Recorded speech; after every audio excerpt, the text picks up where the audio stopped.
For this show, the All in the Family show, I decided to try to focus on some Nebraska themes or some of the experiences from childhood or just living in Nebraska.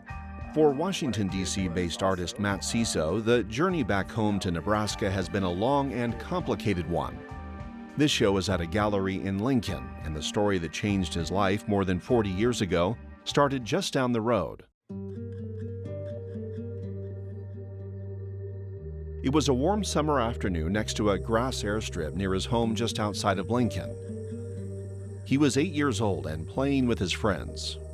Turned out one of the airplanes was landing, so as I ran, I guess I ran out towards the runway and onto the runway, and it landed on me, on me, and severed my left arm, and then they reattached that and had to amputate the hand because of gangrene at the hospital.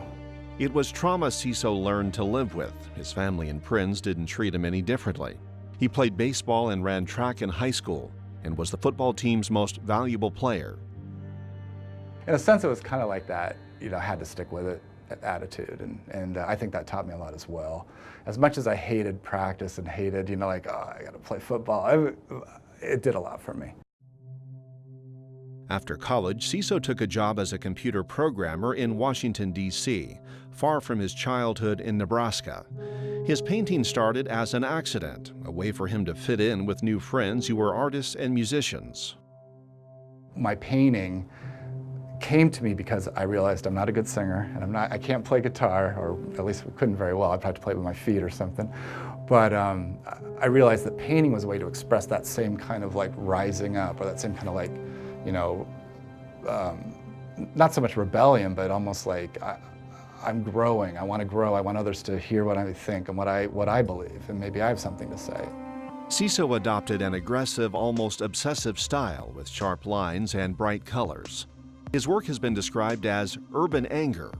When I started painting, I was painting about the accident. I was painting myself as, I always think, because of course we have the phantom hand and everything. I feel my hand right now, but unless I look, I don't see it's not there. So what I started to do is I was painting self-portraits, but I was doing it with one hand. So I was really starting to look at myself from a visual sense. And then I was also starting to think about the emotions and trying to use colors and lines that showed that maybe I was angry. And I think I was very angry at the beginning. And it was a way for me to take that and put it onto the canvas or onto the paper, whatever I was using.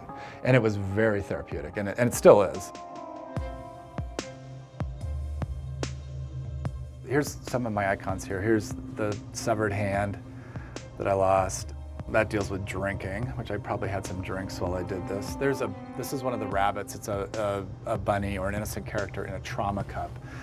The idea is you want to take all the bad things that you feel, all the negativity, and keep it in a little cup, or keep it contained. He's become a prolific artist with more than 17,000 paintings so far. He repeats symbols and icons in most of his work, reminders of what he's been through. This little line here with the 3 dashes, that's called my trauma scar.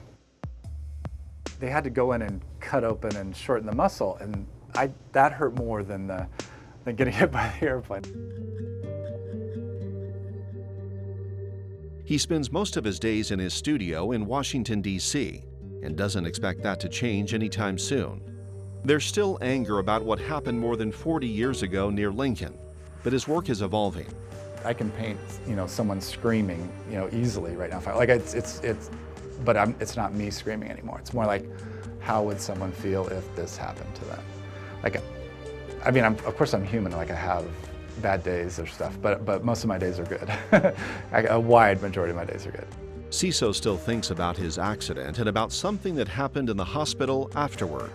When I woke up in the intensive care unit, I felt, I don't even know if there was a real person there or not, but there was someone there asking me, do you want to live or die? It was kind of almost like a, live forever or live an interesting life. And I definitely said interesting life, because I was still that kid out there running on the runway. I'm I have stuff to play. There's a lot of play left to do. My life changed when I was playing, and I think I'm still playing.